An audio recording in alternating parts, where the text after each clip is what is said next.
Kathleen and I are also getting really, really excited because yes, I am going to Philadelphia in like, oh my gosh, it's like 2 weeks. It's like, yeah, we're gonna see each 14 other days away or something. Weeks. Yeah. And 2 Kathleen weeks lives exactly.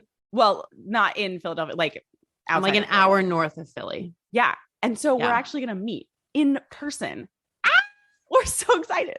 It's so exciting. I can't wait. Hey there. Welcome to Charting Toward Intimacy, where we're expanding the natural family planning conversation. I'm your host, Ellen Holloway. All right. We are back for another NFP in Real Life episode here with Kathleen. All right. So today, we pulled our content from one of our greatest sources of content, which is that really big NFP Facebook group that shall not be named, but has a bunch of Catholics in it. And I'm sure all of you know it. Probably. You're probably in it. Most likely. Yeah. We pull a lot of our content from there. Just because, it really gives us a pulse of where a lot of people are at with NFP. And with this particular episode, we're not happy with where everyone's at with NFP. Mm-hmm. So you want to summarize the post that we're commenting on? Yeah. So it was this morning I woke up and I saw a post that was posted by somebody who is not yet married but engaged and following, and was just really discouraged about how negative a lot of the posts are, and just kind of looking forward to this point of getting married and knowing they're going to practice NFP and just how good it can be for their marriage, and then being like totally blindsided by all the negativity that she sees in the group, and just feeling like it's not something she should be like. It's like, why am I even going to be doing this? Because people are talking so much about how awful it is for their marriage. And not any of like the goodness. So I think that's a really important thing we need to pay attention to, because I was talking to Ellen before, and, I think a lot of us were sort of disillusioned by NFP, particularly in pre-Cana and all that. We thought that, or we felt that it was not being taught honestly, from like an in the trenches sort of perspective. And it was kind of being sold to us as rainbows and butterflies and all this fun stuff. And then when we got married, we realized, oh, wait, it's not all rainbows and butterflies. Mm-hmm. And I think there's a really important message in there that we do need to speak about it honestly. And we do need to prepare engaged couples for the fact that it can be difficult. But in doing that, we need to not lose sight of the goodness. And I think that's what's kind of going on a lot. We are just focusing on, this is so awful and no one ever told me. And so we're trying to like do everyone a favor by letting them know how hard it is. And we're not talking enough about the goodness and the joy and the fruits that can come from it. Right. Well, and I think it's really this big pendulum swing. Yeah. Maybe 20 years ago, 30 years ago. Actually, I was talking to a couple that they've been doing marriage prep ministry, and particularly NFP ministry for about 30 years now. And they're like, yeah, clearly we haven't been doing a very good job because we're seeing the exact same problems we have 30 years ago. Like it's exactly the same exact thing. And I'm like, yeah, we gotta, clearly what you've been doing for the past 30 years isn't working. So let's try something new, right? Marriage prep ministry is a totally other episode. We're not going to dive into that right now. Yeah, we won't go into that. I feel like we talk about it a lot though. Yeah. But it's this pendulum swing from, 20, 30 years ago, the church realized, people doing marriage prep ministry realized, oh my gosh, no one's using NFP. Everybody's using contraception. We got to sell NFP like a used car salesman and get this in marriages because it's good. And yes, it is good. It is a tool that as married couples, we can use to help us to plan our families. But we, you know, over on this side that we're like, we got to get this into marriages. All we have to do is if we can just get people to use NFP, then it'll be great. And that's not true. Yeah. And that's where requirements for taking NFP courses came from. Cause it was like, if we just get them in the information, then they'll be on board. Yeah. And that's where these rainbows and sunshines, you know, conversations in marriage prep ministry came from, of like, oh yeah, there's the honeymoon effect and you'll only abstain for like a week. And it's really not that hard and all that. And that's where all that came from. And that's not, that didn't help couples because it painted the wrong picture. Yeah. And a lot of, you know, so now we're 20, 30 years from that. And that's still what's going on in a lot of marriage prep programs. And so now we're in our marriages for 5, 10, 15, 20 years, right? And we're seeing this is not easy. This is not rainbows and sunshine. And I was totally sold a crappy, you know, junker car, right? And people are pissed. They feel that they were sold a pack of lies. Yeah. Because NFP isn't easy.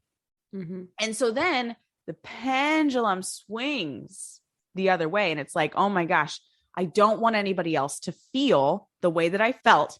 And all of this, I think, is coming from a really good place.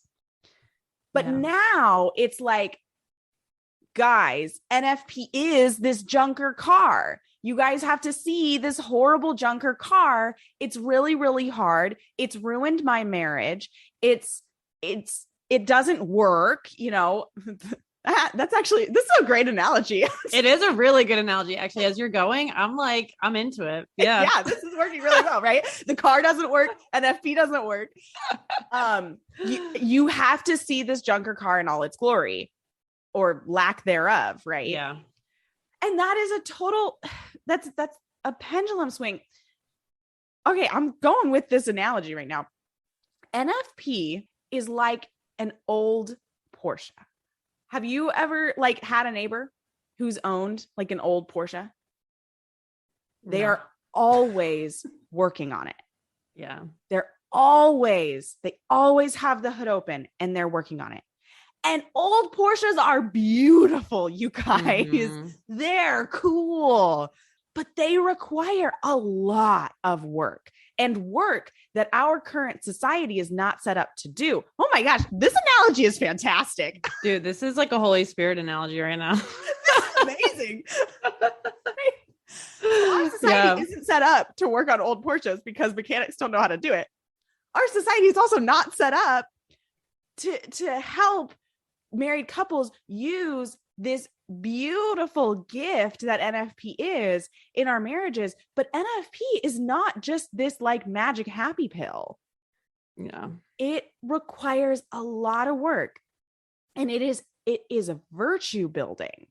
So I want to sum up all of this in saying that NFP doesn't ruin marriages. NFP is not the reason people get resentful in their marriages. NFP is not the reason that people get divorced. NFP is the catalyst for issues that are already underlying in the relationship. Yeah. And those issues exist because it's two fallen humans getting married to each other. Yeah. We have sin in our lives. It's not going to be easy to be married to another sinner. That's why, like, I'm pretty jealous of like religious sisters. I'm gonna be honest, because they're married to the perfect man. That is true. I just read Story of a Soul for the first time, and I was like, man, maybe I messed up. I discerned wrongly. I love my children. I love my husband, and I know I was called to a married vocation, but. My goodness, like the joy of being married to the perfect spouse. That's incredible. And that's what we all want. It's what we all yearn for. This is what John Paul II talks about in the theology of the body, is that we have this arrows directing us toward perfection. We want perfection because we were built for perfection. And when we turn that perfection and we say, oh, my spouse is going to fill this perfect need that I have, we are going to be struck down. Yeah. Because our spouse is not perfect. They will never fulfill the needs that we have for perfection. We have needs for perfection. You can rightly say that to your spouse. You can say, I need perfection. I demand perfection. My human essence, the fact that I am human, demands perfection. But what you can't say to your spouse is, I demand that from you. I need that from you. Right. Because your spouse isn't going to give you that perfection. You need to turn upward to Jesus and say, I need that perfection from you, because the people around me are not going to provide that. My husband, my wife is not going to provide that to me. Yeah. And men. So if there's any men listening, I know I have a few of you guys. I love you guys. So for women, you're turning to Jesus and you're saying, I need your perfect love. I need your perfection. Men, you're turning to Mary. That's your perfect woman, right? Mm-hmm. So we each have a perfect, person to look to fulfill that perfect need that we have for the complementarity of the sexes, right? That perfect need isn't going to come from our spouse. Yeah, no, but I think that it's really important that we do need to realize that there's an importance to being honest about NFP when we're talking, but we, as people who have been practicing, like you said, 5, 10, 15, 20 years at this point, right? Like depending on where you fall there, like we're in a place where we can sort of evangelize the culture on this topic, and on this. And so it's really, really, our approach is so important. Mm-hmm. And so the honesty is going to be, huge, but we need to learn how to be honest without being negative. Yeah. Right. So being able to kind of, like you said, like not have it be a pendulum swing, but to find the happy medium and to be able to focus. I mean, whenever I do a pre-Cana talk on NFP, I do talk about how hard it's been in our marriage. I talk about, the resentment that sort of cropped up from our practice of NFP, but I never end it there. I always then talk about the virtue that has visibly been built as a result of that struggle. And I always have a section at the very end that I say, okay, with all of this crap, why do we even practice NFP? Yeah. Why should you do it anyway? Like why? Just why? It sounds awful, right? But there is so much good. And the virtue is huge. Building virtue is never really an enjoyable process. No. Right? Like it's always going to take suffering. It's like whenever I'm like, Lord, I need to be more humble. It's like, I get sat down. Yeah, no, exactly. It's never fun. And having the virtue, right? Like once you have it is such a good, and there's a joy that comes from like having that virtue when it's once I want to interrupt you here is because I think I know what you're saying, but I think the way you're saying it can maybe be misunderstood, that there is never a point that you arrive with virtue. Correct. Yes. You are always building virtue. And so like, you're never going to be like, oh, okay, we've practiced, we've done NFP for 10 years now. We're like, we got it down pat. We're just loaded with virtue. We're just loaded with virtue, like check, right? That's definitely not how this works. This is a continually, virtue building exercise, right? Yeah. And like to go back to your analogy, the old Portia is always being worked on. It's always going to need work. It's always going to be work, and it's always going to take maintenance. Yeah. But let's talk about this analogy now. So I'm imagining this like 50-year-old man who has the old Porsche, right? Yeah. I'm sorry if I'm stereotyping old Porsche owners, but 50, 60, you know, somewhere in there, right? I am sure that the work is hard. And sometimes the work is very difficult. But that man who owns this Porsche and does that work, he does that work with joy. Yeah. Not that he loves every moment of the work, but he is going to do it with joy because he enjoys having the car working at its prime. And now, like, so the car being like your marriage at this point, right? You enjoy your marriage working at its prime. And so therefore, my words are getting jumbled. Therefore, we can joyfully work on our marriage, right? So, and now let's bring it back to NFP, right? We want NFP to be the beautiful tool that it is. Therefore, we can joyfully work on the difficulties that NFP kind of shines a light on in our marriages. Yeah. Going back to like NFP is not the problem. It is the catalyst. It's the flashlight. It's the magnifying glass. I've heard lots and lots of different analogies for that, but it's going to shine a light on what's going on, what's really going on. And so, you know, if oh gosh, I don't know if I want to jump into like a specific example, but I'll just throw one out there that I think is really, really common. If you're avoiding pregnancy and the woman has like a reactive libido and that libido drops down in phase 3, which is like often kind of like for many couples, that's like the only time that's available. Right. Some couples are avoiding to such an extent that none of phase 1 is available or only very short amounts of time or whatever. Yeah. And so the libido is low. There's frustration from abstaining. But the not having sex, not the problem. Yeah. It's the communication. And it's the intimacy, not the sex intimacy. It's the intimacy of spouses. Yeah. Intimacy, into me see. That's like one of those into me see. Yeah. Little thing, right?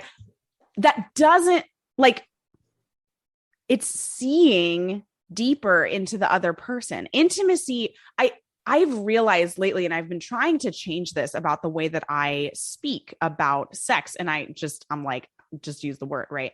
And if it's a sensitive area, I use intercourse or the conjugal act, right? Right. I no longer use the term marital intimacy because that is not sex. Marital intimacy is not sex. Marital intimacy includes sex. Yeah. But it also includes good, deep communication. It includes understanding one another. It includes loving each other and choosing to love each other, even when it's difficult. It involves really getting to know the other person. What kinds of things do they like? What acts can I do that show them love? What gifts can I give? Back to the 5 love languages. Love that book. Read it, everyone. Right. We talk about that a lot too on here. Yeah, we do. But it's, I'm not really sure where I was going. Yeah, no, I mean, I'm picking up what you're putting down. And I think, well, you know, before we run out of time, I want to hit the next point, which you brought up, Ellen, in our conversation, which is defining NFP by what you don't get. Right. Oh, yeah. So go ahead. I'm going to let you take it because this was your thing. So a lot of times when we're talking about NFP and we're like, oh, I gotta be honest, we're like, we got to talk about abstinence. We got to talk. Yeah.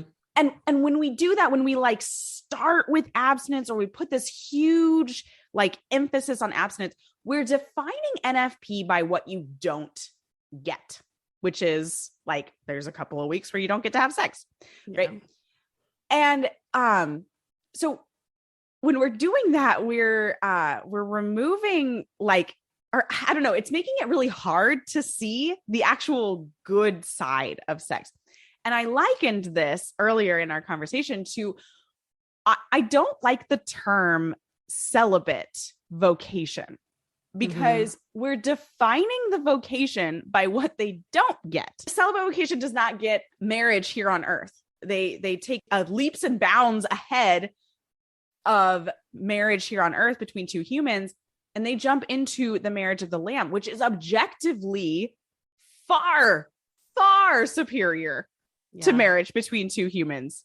Objectively speaking, the marriage of the Lamb is amazing. I don't know. Like, that's the goal for all of us, really. Like, at the end, exactly, is it's human marriage, right? Is a sign and a symbol of the marriage to come.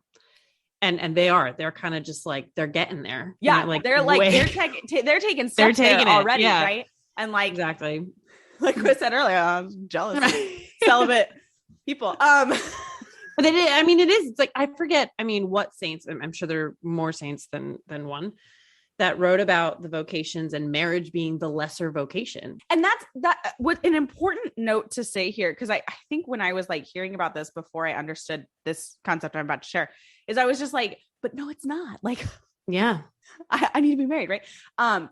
Objectively, it is far superior. Subjectively, it is not. Subjectively, the best marriage for you is the one that you're called to, is the one that your vocation is. Kathleen and I both discerned that our vocation is for married life here on earth, married to another human. And sometimes we're both like, why was I called to this vocation? Like, so going back to the point that if we stop defining the priestly vocation, right, and even a religious vocation for sisters as being defined by celibacy, man, we're like in a crisis right now, aren't we? A vocations crisis where we are not ordaining enough priests. Like, we need more, and you almost wonder if we changed that narrative to not focus so much on what they don't get, but on what they do get, and what they, the reality of what they're participating in. How could we turn that around? And we've got such a parallel with NFP ministry. We've been defining NFP by what you don't get right now. And suddenly we've got this like crisis. Well, not suddenly, we have this ongoing crisis of NFP, right? We, on the one side of the pendulum, we've got this, it's great, it's perfect, it's easy peasy. And then on the other side, we've got this, it's hard, it's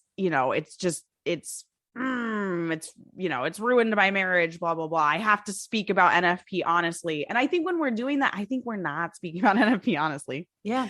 It's everything in moderation, right? Like, you can't, that's life. In every little thing, there needs to be moderation. You can't swing from one side to the other and stay there. You need to meet in the middle, talk about the both and, right? The both and it is both hard, but also good. Yeah. Just like the Porsche is both difficult to maintain, but really, really cool. Yeah. And my husband's going to listen to this episode and he's going to be like, Joy, NFP. No.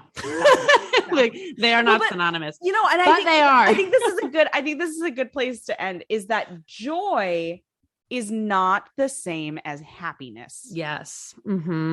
Joy is a choice. I can't remember what the scripture is. It's in Philippians, but it's rejoice in the Lord always. Again, I will say rejoice. That doesn't mean be happy in the Lord always. Again, I will say be happy. Right. That's what he said, right? He said rejoice. And that means always, right? Rejoice in the Lord always. Even when you are at the deepest, lowest point, everything that the world could have hit you with, it has hit you with. Death, lying, sin, whatever it is, when you are in that dark place, we are called to rejoice in the Lord. Yeah.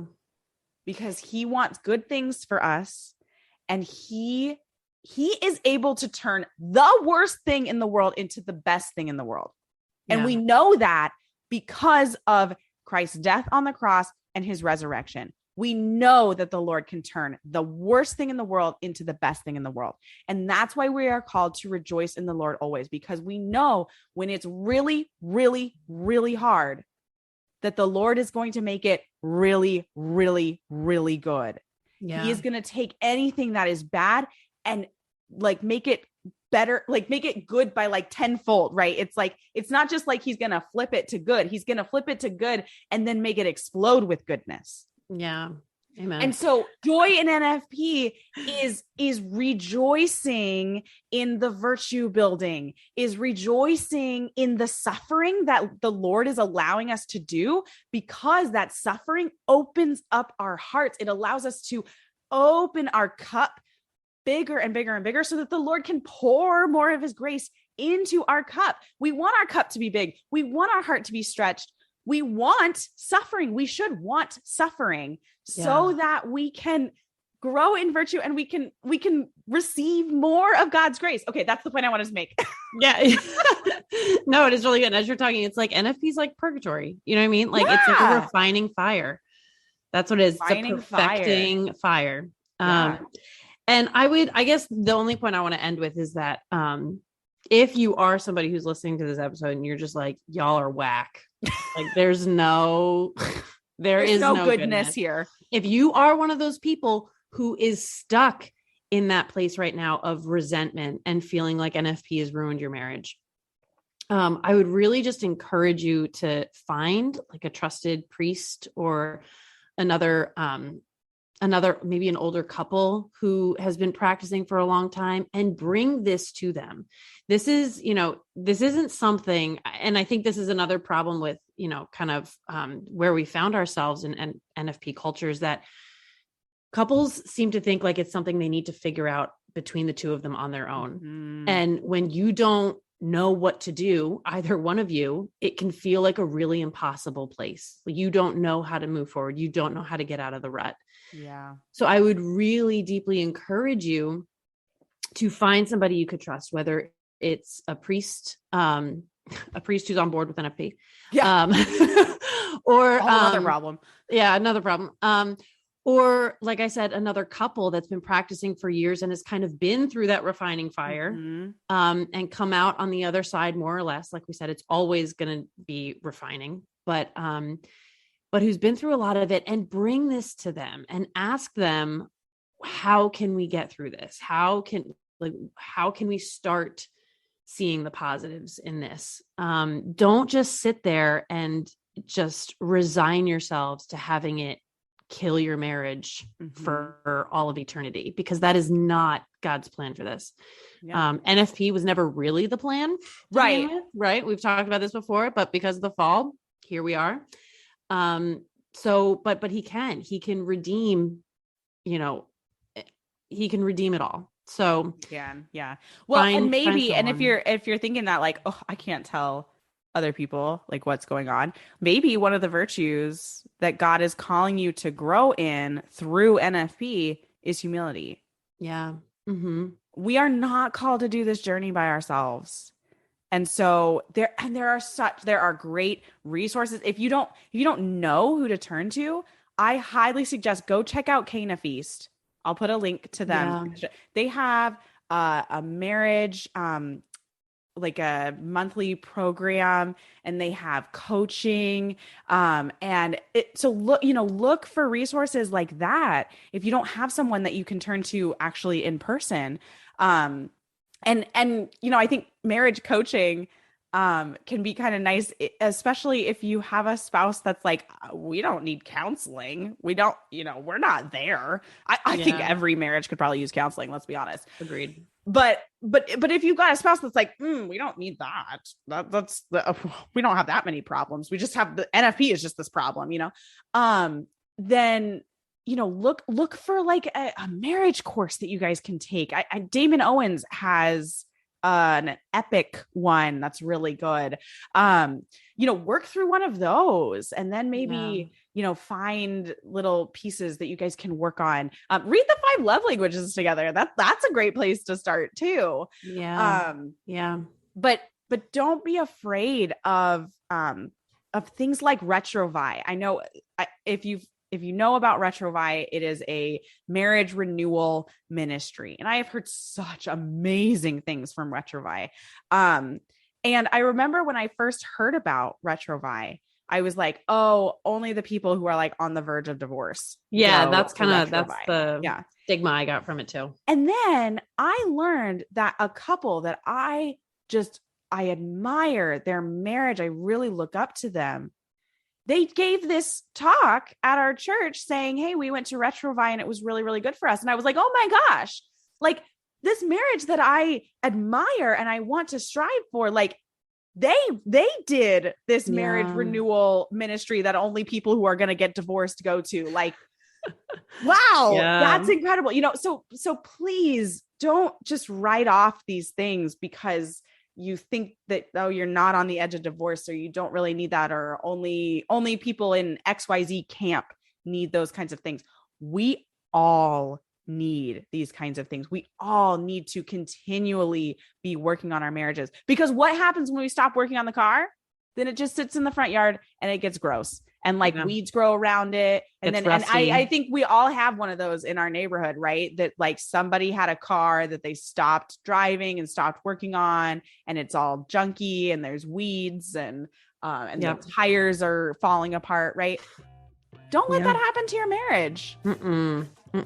Keep working on the car. Amen. All right. Perfect. Thanks so much for listening, everybody. If you're not following us on Instagram, check us out at Charting Toward Intimacy. If you want to reach out, you can email or reach out on Instagram. And I also do coaching. This is a great topic to come bring to coaching. And I can, if it's beyond my scope, I've got so many resources that I want to share with you. So please, come see me in coaching.